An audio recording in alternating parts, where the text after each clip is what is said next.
international migrants have moved from their home country into another. And most of them have a family back home that they need to take care of.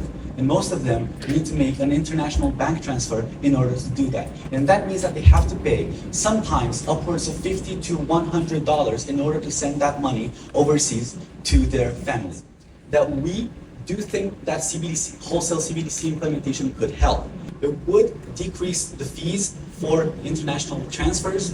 Effective January 1st, we successfully upgraded our framework, transitioning the ECNI from a cash-like instrument to a digital deposit money system. Delegate, you have 3 minutes and 57 seconds remaining. What would you like to do with your remaining time? I'm open to POIs. Yes, South Africa.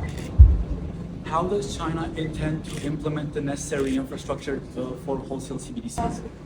China plans on still developing the system and working together with more technical and software companies to improve the ECNI.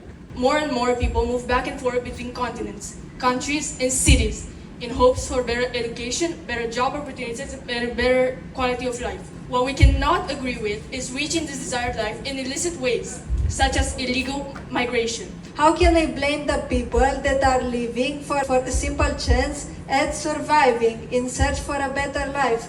How can I blame parents that are living with their children for the simple chance of giving them a better future? We now invite the delegate of France. The French Republic stands before you today with a simple but urgent message.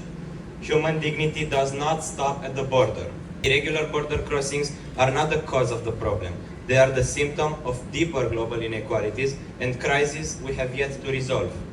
If we fail to protect the rights of the most vulnerable, we do not just fail them, we weaken the foundation of human rights for everyone. Poland-Belarus border, the issue has not been resolved. Those people are dying. What about the Mediterranean Sea? Those people are crossing the Mediterranean Sea in lifeboats and they are dying through the process. And your delegations have not proposed any solutions to actually resolve this issue. If the risk of illegal border crossings and humanitarian rights are so significant, what solutions does the USA bring to the table to solve these issues? And aside from being the delegate of the United States, we are also the chairperson of the SOCOM committee. And as such, we cannot give proper solutions that for you guys, you have to find them on your own.